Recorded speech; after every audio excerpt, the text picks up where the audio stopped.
Shalom untuk saudara pendengar yang dikasihi Tuhan Yesus Kristus. Selamat siang dan salam sejahtera untuk kita semuanya. Selamat datang kembali di renungan siang dan doa siang pada hari ini. Semoga saudara yang terkasih dalam keadaan sehat selalu. Kiranya damai dan sukacita Roh Kudus melimpah di dalam hati dan pikiran saudara saat ini. Sebelum kita mulai renungan pada siang hari ini, marilah kita bersama-sama berdoa. Bapa di kerajaan sorga, terima kasih atas penyertaan yang Engkau berikan kepada saya atas siang hari yang indah ini. Terima kasih telah memberi saya kesempatan untuk selalu dapat bersyukur atas segala pekerjaan yang aku kerjakan. Maka dari itu, saya mohon sertailah selalu diri ini sepanjang hari ini.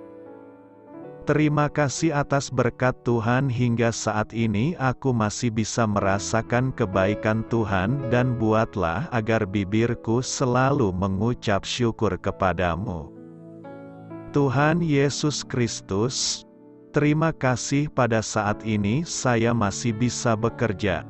Tuhan, saat ini saya akan memulai pekerjaan saya. Berkatilah pekerjaan ini dan sertailah sepanjang saya selama bekerja pada hari ini, agar menjadi berkat bagiku, bagi keluargaku dan juga tempat saya bekerja. Berkati seluruhnya di siang hari ini agar berjalan dengan baik dan menjadi berkat untuk kami jalani bersama dengan anak Tuhan yang lainnya. Dalam nama Tuhan Yesus, aku berdoa. Amin. Sahabat saudara rohani, pembacaan ayat emas Alkitab renungan kita siang hari ini. Nats bacaan kita siang hari ini adalah, Engkau telah meninggalkan kasih-Mu yang semula, sebab itu ingatlah betapa dalamnya engkau telah jatuh. Tertulis di dalam kitab Wahyu 2 ayat 4-5, judul renungan kita hari ini adalah Gurun Penyimpangan. Bacaan kita pada siang ini terambil dari kitab Wahyu 2 ayat 1 sampai dengan ayat 7.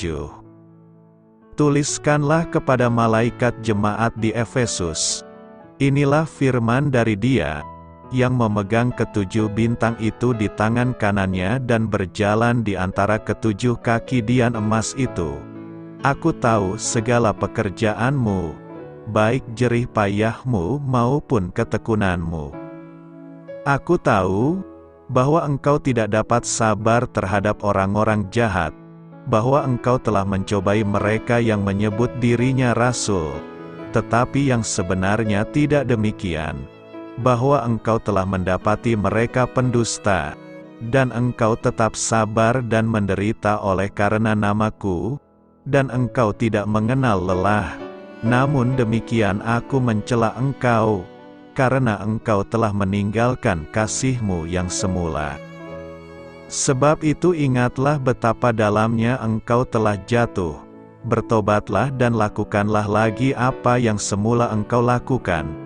Jika tidak demikian, aku akan datang kepadamu dan aku akan mengambil kaki dianmu dari tempatnya, jikalau engkau tidak bertobat.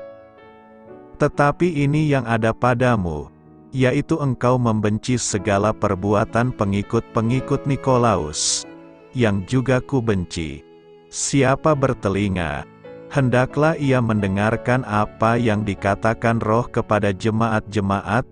Barang siapa menang, dia akan kuberi makan dari pohon kehidupan yang ada di taman Firdaus Allah.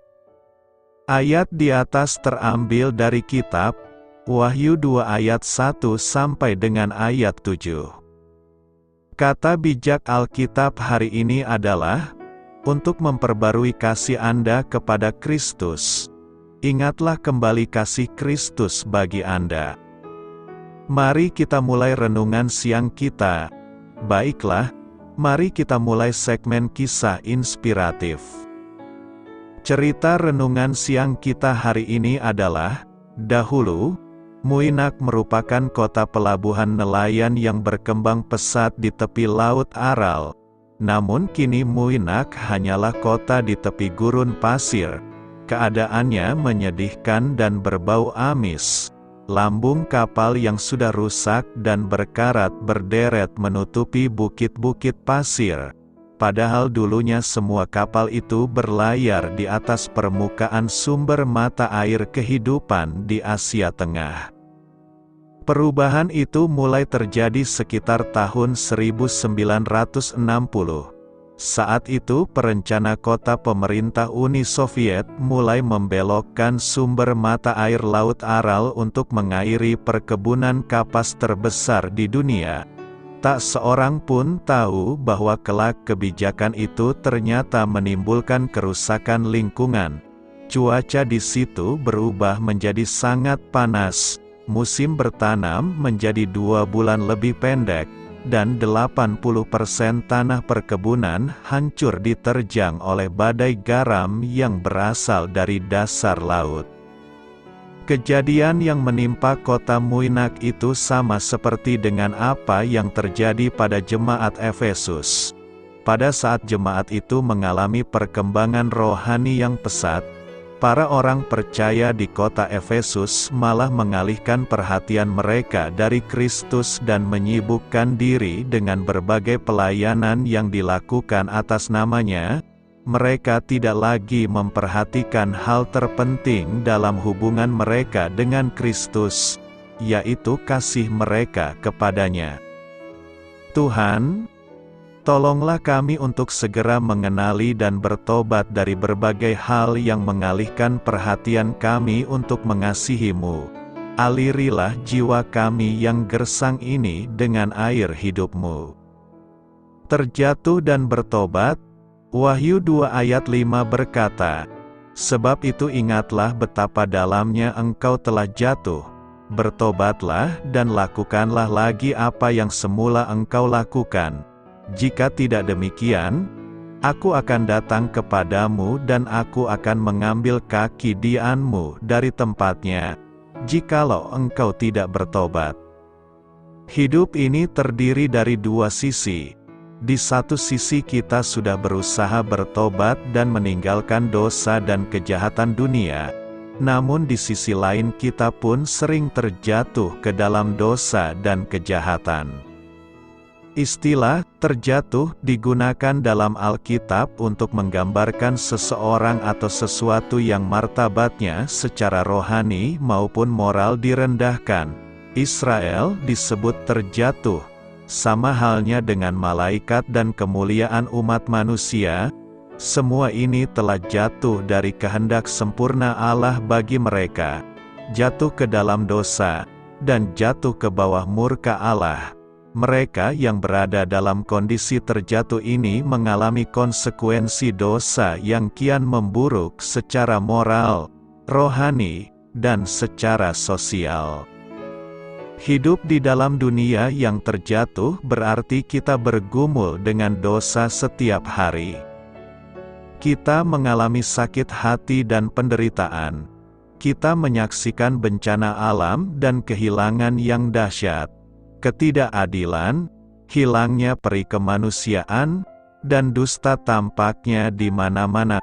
Perseteruan dan kesulitan sudah menjadi makanan sehari-hari. Semua ini bukan rencana Allah bagi umat manusia.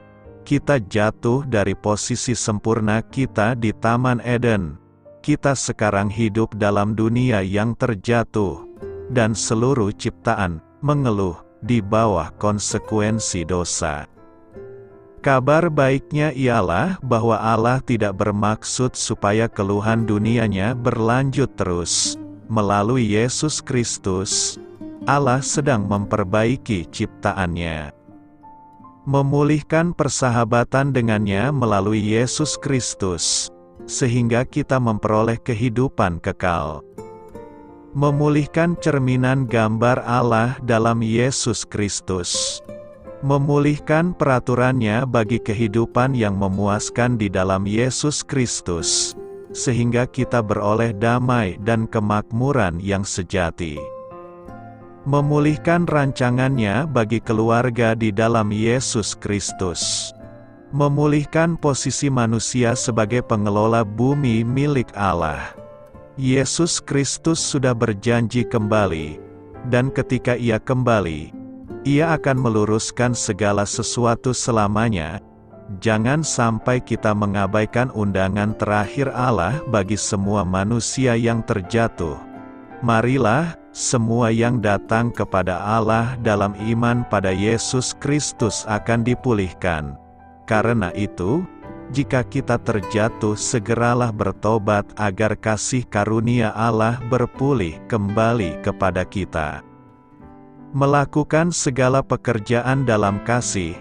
1 Korintus 16 ayat 14 berkata, "Lakukanlah segala pekerjaanmu dalam kasih." Melakukan segala pekerjaan dalam kasih merupakan sebuah kalimat-kalimat perintah. Kasih harus timbul dari dalam hati. Kasih sejati hanya bisa timbul ketika menyadari betapa Yesus sudah terlebih dahulu mengasihi kita. Kitab suci pernah bersabda bahwa kasih itu sabar, kasih itu murah hati. Ia tidak cemburu, ia tidak memegahkan diri dan tidak sombong. Ia tidak melakukan yang tidak sopan dan tidak mencari keuntungan diri sendiri. Ia tidak pemarah dan tidak menyimpan kesalahan orang lain. Karenanya, sebagai orang percaya harusnya menjadi kasih bagi orang lain dan hidup saling mengasihi. Ketika hati kita dipenuhi dengan kasih Allah, maka apapun yang dilakukan pasti penuh damai dan sukacita.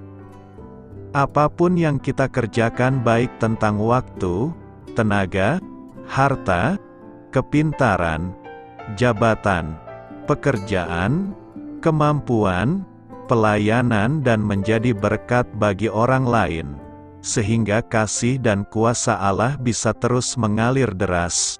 Intinya adalah pekerjaan apapun yang kita lakukan haruslah berdasarkan kasih Kristus. Alangkah indahnya kalau seluruh umat percaya melakukan tugas pelayanan didasarkan kasih Tuhan Yesus. Pasti semua akan terasa sukacita dan damai sejahtera di hati. Nas hari ini hendak mengajak kita bahwa apapun pekerjaan yang kita lakukan di dunia ini, harus dilakukan dengan berdasarkan kasih, baik itu pekerjaan yang merupakan tugas rutinitas sehari-hari kita, seperti mengurus rumah, memasak, mengurus anak-anak, maupun pekerjaan yang kita lakukan secara profesional di kantor di mana kita ditempatkan. Nas hari ini mengingatkan bahwa kita harus melakukan pekerjaan dengan kasih. Di akhir zaman ini kita melihat bahwa kasih kebanyakan orang telah menjadi dingin. Sebagai terang Kristus di dunia ini, kita harus memberikan teladan kepada orang-orang yang hidup di lingkungan sekitar kita, agar kasih Kristus terpancar lewat kehidupan kita sehari-hari, dan Tuhan dipermuliakan lewat kesaksian hidup kita tersebut. Di dalam kitab Wahyu 2 ayat 4, Tuhan memperingatkan kepada jemaat di Efesus karena telah meninggalkan kasih yang semula. Tuhan ingin agar kasih kita kepada Tuhan dan sesama terus konsisten, bahkan kian lama kian besar, sehingga hidup kita bisa menjadi berkat bagi sesama.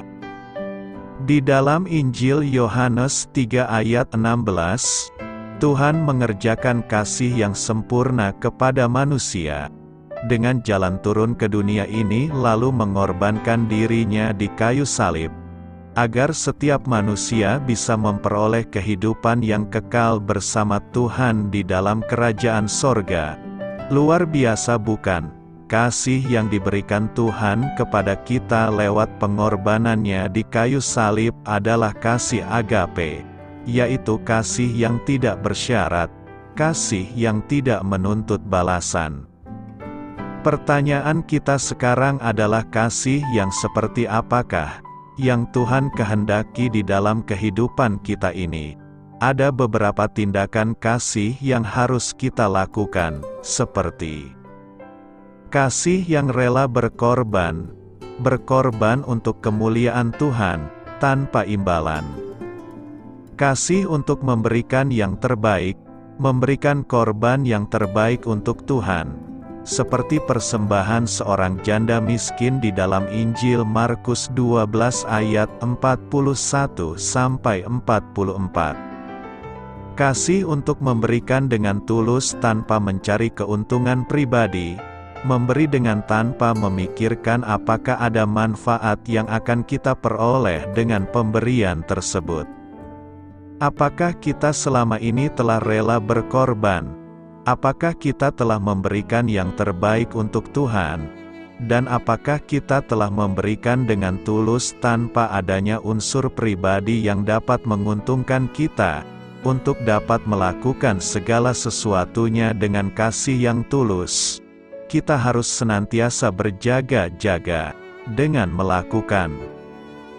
Berdiri teguh dalam iman, bersikaplah sebagai laki-laki integritas dan memegang teguh komitmen, tidak terombang-ambing. Tetap kuat dalam segala keadaan, lakukanlah segala pekerjaan dengan kasih, lakukan segala sesuatu seperti untuk Tuhan. Taat terhadap firman Tuhan, melakukan segala sesuatu dengan kasih, merupakan sikap yang perlu kita lakukan terus-menerus. Hal itu menunjukkan bahwa kita telah melakukan kehendak Tuhan. Karena itu, lakukanlah segala sesuatu berdasarkan kasih Tuhan sepanjang hidup kita. Pekerjaan apa yang pertama kali disebutkan dalam Wahyu 2 ayat 5? Surat Yesus Kristus kepada gereja abad pertama di Efesus mengungkapkan keprihatinan yang mungkin Tuhan kita sampaikan kepada gereja manapun saat ini. Aku menentang kamu, tulisnya, bahwa kamu telah meninggalkan cinta pertama. Oleh karena itu ingatlah di mana Anda terjatuh. Bertobatlah dan lakukanlah pekerjaan yang pertama, atau jika tidak, aku akan segera datang kepadamu dan melepaskan kaki dianmu dari tempatnya kecuali jika kamu bertobat. Yesus menyerukan umat Kristen di Efesus untuk bertobat karena mereka sudah berhenti mengasihi seperti semula. Mereka masih sangat sibuk, demikian pengamatan Yesus. Aku tahu segala hal yang kamu lakukan. Saya telah melihat kerja keras dan kesabaran Anda. Saya tahu Anda tidak mentolerir orang jahat. Anda telah memeriksa pernyataan orang-orang yang mengatakan bahwa mereka adalah rasul padahal sebenarnya bukan. Anda telah mengetahui bahwa mereka adalah pembohong. Engkau telah dengan sabar menderita demi aku tanpa berhenti. Meskipun mereka telah bekerja keras dan menderita dengan sabar, Yesus menyadari bahwa mereka telah kehilangan semangat awal mereka dan meninggalkan kasih mula-mula mereka.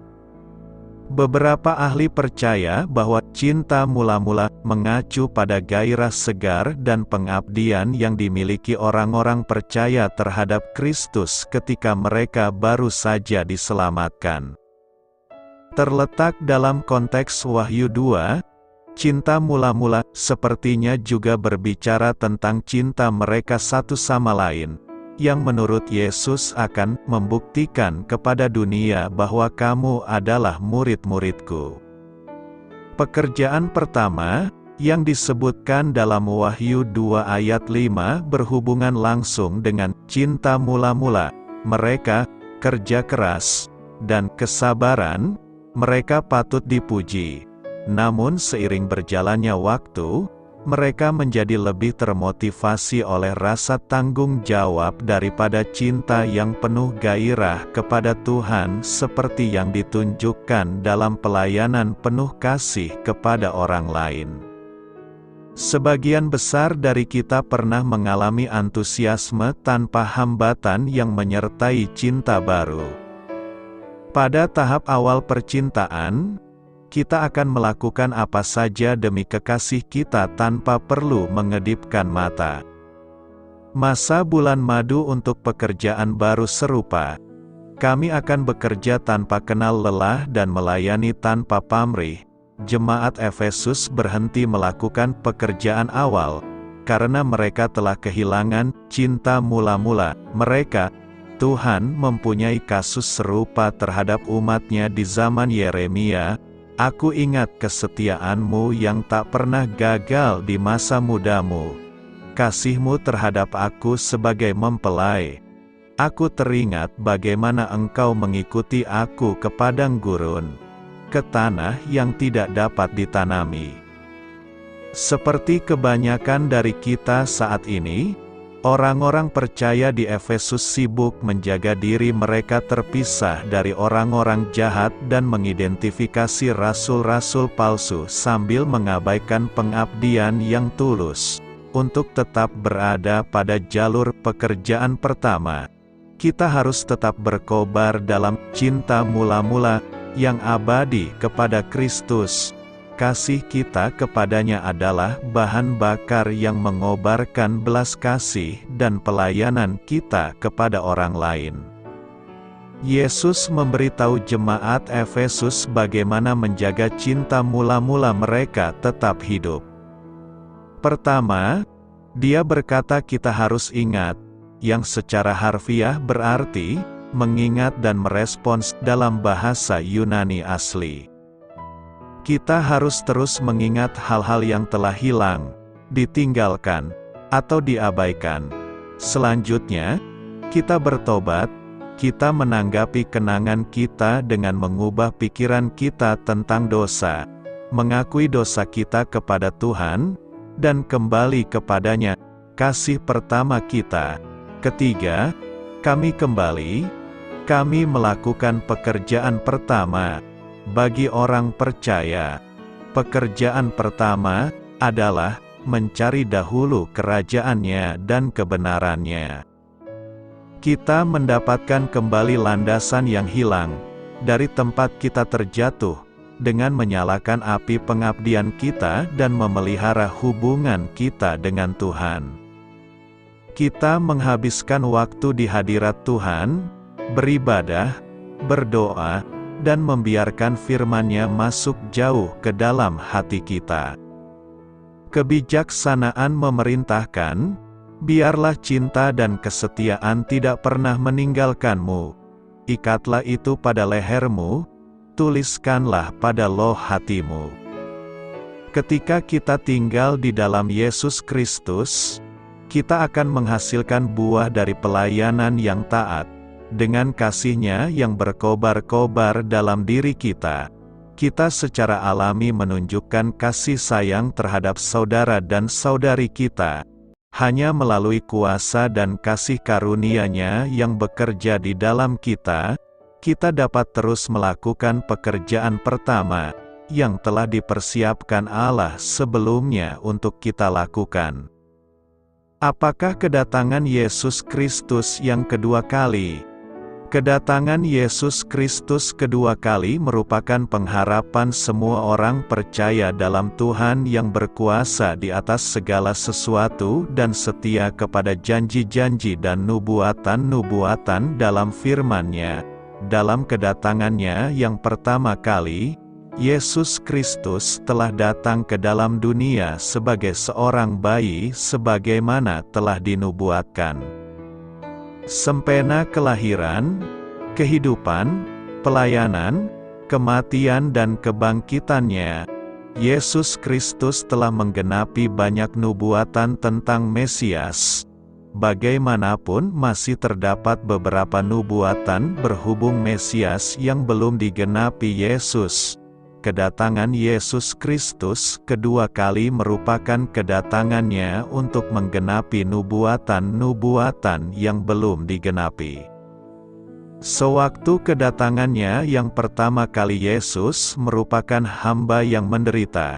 Dalam kedatangan-Nya yang kedua kali, Yesus akan datang sebagai Raja Pemenang.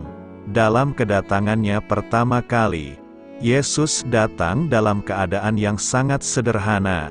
Dalam kedatangannya yang kedua kali, Yesus akan datang dengan bala tentera surga di sisinya.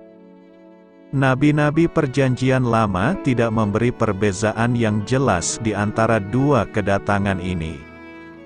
Ini dapat dilihat dalam Yesaya 7 ayat 14, 9 ayat 6-7 dan Zaharia 14 ayat 4.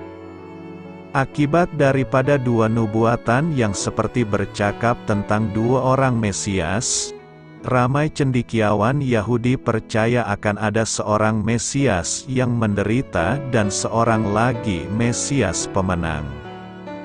Mereka gagal melihat bahwa hanya ada seorang saja Mesias yang akan menggenapi kedua-duanya. Yesus menggenapi peranan Mesias yang menderita sewaktu kedatangannya yang pertama kali.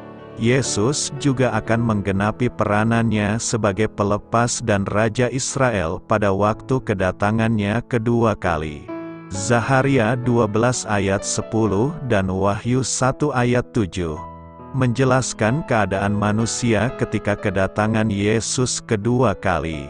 Sambil melihat kepada Yesus yang disalib, Israel dan seluruh dunia akan bersedih karena tidak menerima Mesias sewaktu kedatangannya kali pertama. Setelah Yesus naik ke surga, malaikat-malaikat berkata, "Hai orang-orang Galilea, mengapakah kamu berdiri melihat ke langit?" Yesus ini, yang terangkat ke surga meninggalkan kamu, akan datang kembali dengan cara yang sama seperti kamu melihat Dia naik ke surga. Zaharia 14 ayat 4 mengenal pasti tempat kedatangan Yesus yang kedua kali di Bukit Zaitun. Matius 24 ayat 30 mengisi tihar. Pada waktu itu akan tampak tanda Anak Manusia di langit dan semua bangsa di bumi akan meratap dan mereka akan melihat Anak Manusia itu datang di atas awan-awan di langit dengan segala kekuasaan dan kemuliaannya. Titus 2 ayat 13 menggambarkan kedatangan kedua kali sebagai penyataan kemuliaan Allah yang Maha Besar. Kedatangan Yesus Kristus kedua kali disebut dengan sangat terperinci dalam Wahyu 19 ayat 11-16. Lalu aku melihat surga terbuka. Sesungguhnya, ada seekor kuda putih, dan ia yang menungganginya bernama, Yang Setia dan Yang Benar. Ia menghakimi dan berperang dengan adil. Dan matanya bagaikan nyala api dan di atas kepalanya terdapat banyak mahkota dan padanya ada tertulis suatu nama yang tidak diketahui seorang pun, kecuali ia sendiri. Dan ia memakai jubah yang telah dicelup dalam darah dan namanya ialah Firman Allah. Dan semua pasukan yang di surga mengikuti Dia. Mereka menunggang kuda putih dan memakai lenan halus yang putih bersih. Dan dari mulutnya keluarlah sebilah pedang tajam yang akan memukul segala bangsa. Dan ia akan menggembalakan mereka dengan gada besi dan ia akan memeras anggur dalam kilangan anggur, yaitu kegeraman murka Allah, yang Maha Kuasa. Dan pada jubahnya dan pahanya tertulis suatu nama, yaitu Raja segala raja dan Tuan di atas segala tua. Hadiah bagi pemenang. Wahyu 2 ayat 7b berkata, "Barang siapa menang, dia akan kuberi makan dari pohon kehidupan yang ada di Taman Firdaus Allah." Hadiah selalu dirindukan oleh setiap orang. Bahkan bonus dan promo pun selalu dikejar orang. Di mana-mana kita melihat tawaran untuk menarik minat dan hati semua orang. Allah juga menawarkan kepada para pemenang di Efesus suatu hadiah istimewa. Mereka akan memakan buah pohon kehidupan yang ada di Taman Firdaus Allah. jika dituntut pertobatan yang jauh lebih mendalam untuk dapat memakan buah pohon itu tidaklah sia-sia. Imbalannya jauh lebih besar dibandingkan pengorbanan yang dituntut. Di sana sang pemenang akan menemukan hidup berkelimpahan yang tak pernah ada akhirnya. Kepada yang menang akan diberi makan dari pohon kehidupan, melukiskan bahwa orang-orang percaya yang menang atas bujukan rasul-rasul dan guru-guru palsu untuk memakan dari pohon pengetahuan manusiawi, akan makan dari pohon kehidupan di Eden yang akan dikembalikan kelak. Kalimat, barang siapa menang, memberikan kesan suatu peperangan. Hidup Kristen merupakan suatu perang yang tidak ada hentinya melawan kuasa kejahatan. Orang yang menang adalah orang Kristen yang setia dan bertekun sampai akhir dalam berperang melawan setan dan dosa dan dalam mengasihi Kristus. Pemenang dalam kitab Wahyu bukanlah orang yang telah mengalahkan musuh duniawi dengan kekuatan, tetapi orang yang tetap setia kepada Kristus sampai akhir. Kemenangan yang ia capai analog dengan kemenangan Kristus pada kayu salib. Jadi, sekalipun Wahyu 2 ayat 7 ini mengatakan, barang siapa menang, tetapi sebetulnya bagi orang Kristen kemenangan itu dijamin. Adanya jaminan membuat kita bisa mempunyai damai dan sukacita di tengah-tengah peperangan. Tetapi adanya kata-kata barang siapa menang, mengharuskan kita tetap berperang habis-habisan, dan bukannya bersikap santai karena toh sudah dijamin. Bagi para pemenang, Allah memberikan 2 hadiah besar bagi mereka, yakni: pertama, akan mendapatkan pohon kehidupan. Wahyu 2 ayat 7 ini mengatakan bahwa pohon kehidupan ada di Taman Firdaus Allah. Tetapi Wahyu 22 ayat 2 dan 14 menunjukkan bahwa pohon kehidupan itu ada di surga. Kalimat, barang siapa menang, dia akan kuberi makan dari pohon kehidupan yang ada di Taman Firdaus Allah. Artinya adalah orang yang menang akan mendapatkan hidup yang kekal di surga. Firdaus Allah dalam kitab Wahyu menyimbolkan keadaan eskatologi atau akhir zaman dalam mana Allah dan manusia dipulihkan kepada suatu persekutuan yang sempurna yang ada sebelum masuknya dosa ke dalam dunia. Kedua, akan masuk ke Taman Firdaus Allah. Dalam Septuaginta atau Perjanjian Lama berbahasa Yunani, kata Taman Firdaus Allah mempunyai 2 penggunaan.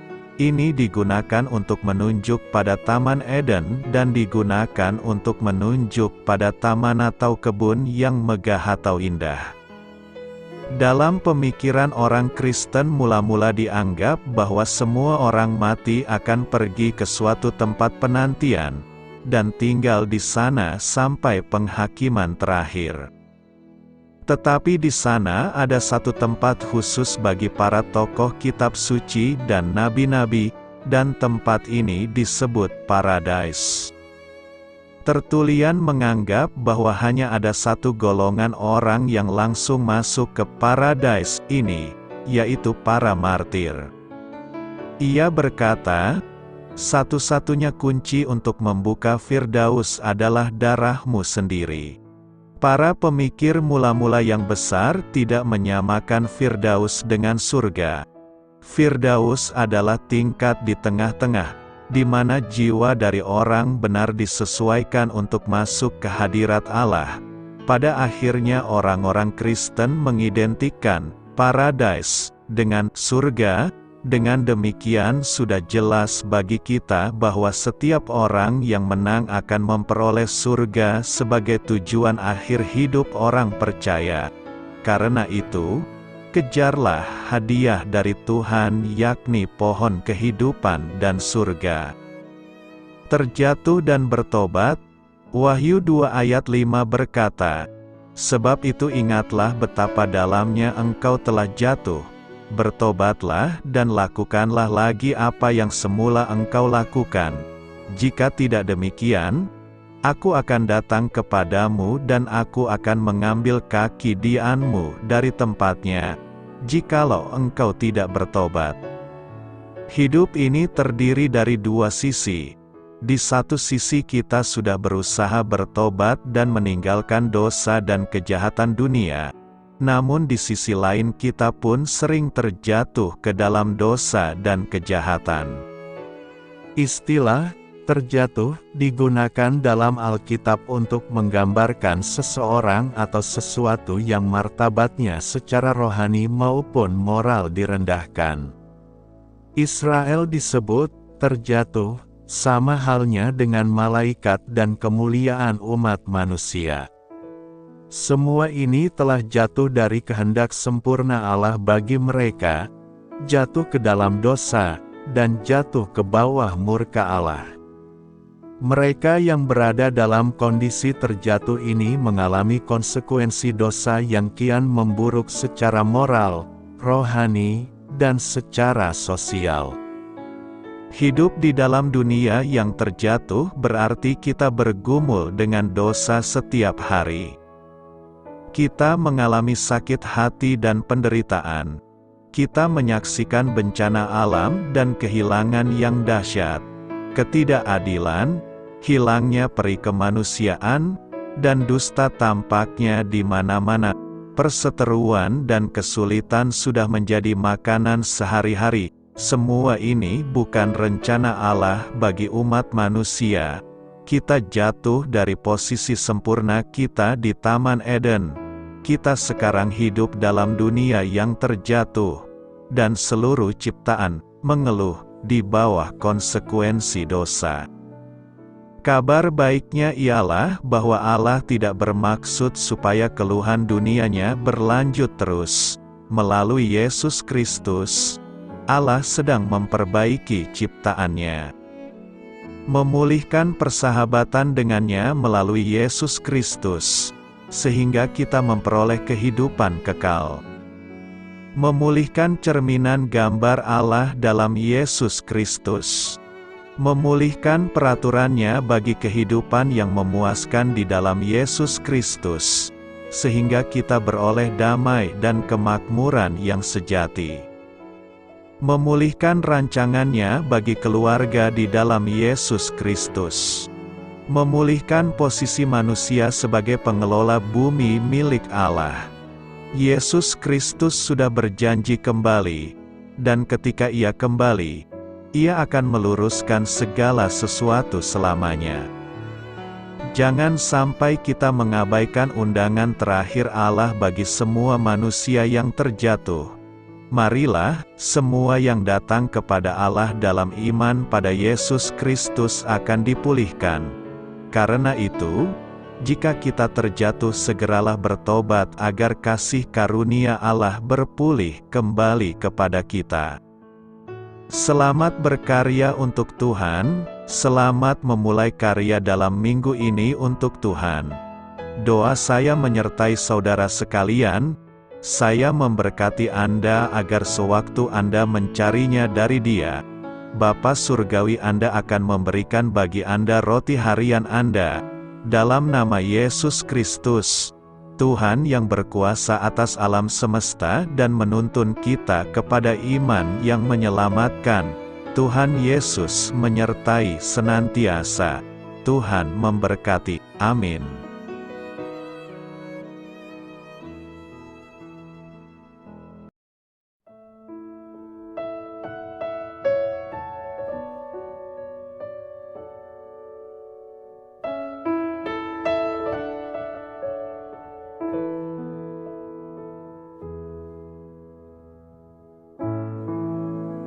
Demikianlah renungan firman Tuhan pada siang hari ini.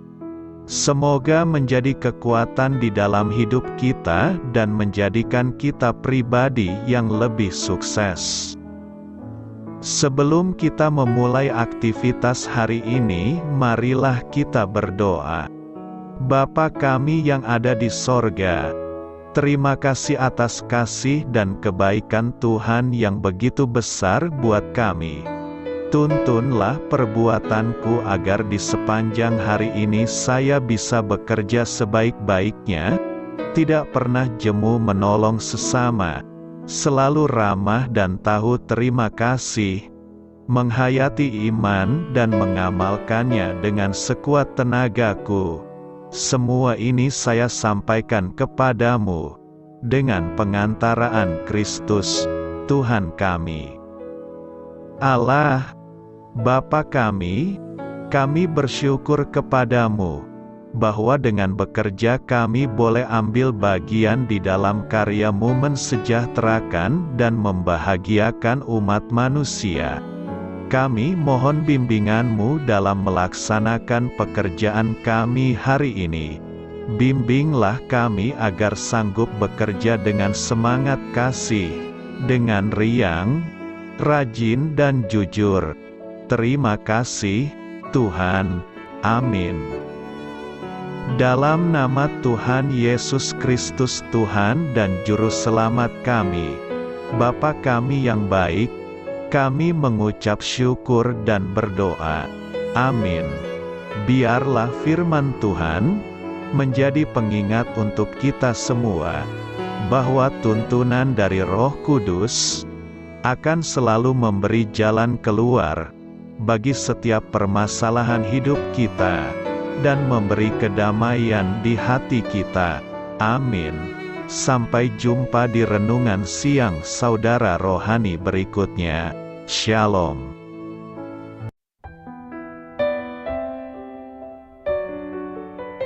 Halo untuk semua pendengar saudara rohani yang terkasih di dalam nama Tuhan Yesus Kristus dimanapun berada. Mari dukung kami, tim redaksi Renungan Harian Saudara Rohani, dengan cara memberikan bantuan, kritik dan masukan. Saudara dapat memberikan masukan melalui kolom komentar di bawah atau mengirim kepada kami langsung melalui email yang tertera di layar Anda, saudararohani@gmail.com.